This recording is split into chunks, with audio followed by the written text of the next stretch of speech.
Hello বন্ধুরা, সান্তনা রান্নাঘরে আপনাদের সবাইকে স্বাগত জানাই। চলুন দেখে নেওয়া যাক আজকে মটনের পাতলা ঝোল কি করে রান্না করব। মটন আছে, তার জন্য 500 গ্রাম আছে। আলুটা ভেজে নিয়েছি। আছে পেঁয়াজ আছে বড় বড় 4 পিস পেঁয়াজ আছে, টমেটো 1 পিস, 1 কোয়া রসুন থেতো করা আছে, লবণ পরিমাণ মতো, হলুদ পরিমাণ মতো। এখানে আছে কাঁচা লঙ্কা 10টা, জিরে ধনে বাটা এখানটায় আছে, ফোড়নের জন্য তেজপাতা, শুকনো লঙ্কা, গোটা গরম মশলা। আর রান্নাটা হবে সরষের তেলের। এই সরষের তেল নিয়ে নিয়েছি 100 গ্রাম। এই আজকে মাংসটা আমি মাখিয়ে নেবো, আগে মশলাগুলো সব দিয়ে মাখিয়ে নেবো।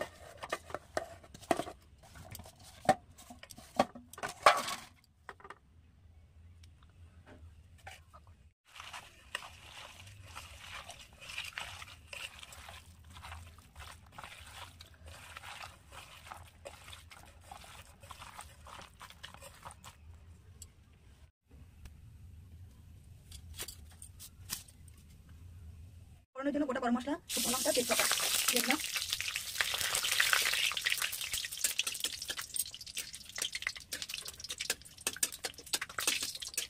এবার মাংসটা ধীরে ধীরে দিয়ে দেবো।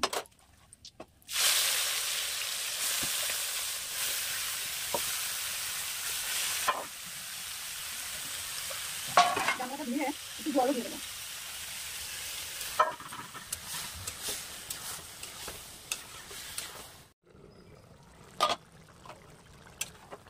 আঁচটা আমি মিডিয়াম আঁচে দিয়েছি, খুব সুন্দর হচ্ছে।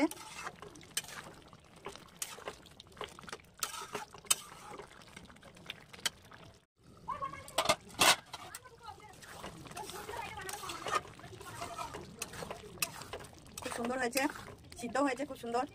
দেখো, একটু সময় লাগে কিন্তু কড়াইয়ের মাংস খুব টেস্টি হয়। আলুটা এবার দিয়ে দিলাম। মাংসটা একেবারে কষানো হয়ে গেছে, ভাজা ভাজা হয়ে গেছে, তেল উঠে গেছে মাংসটায়। এখন পরিমাণ মতো জল নিয়ে দিয়ে দেবো। পাতলা ঝোল যেহেতু একটু বেশি পরিমাণে জল দিতে হবে। লবণটা কম হয়েছে থেকে একটু লবণ, আর আছে মিট মশলা আর একটু গরম মশলা দিয়ে দিলাম।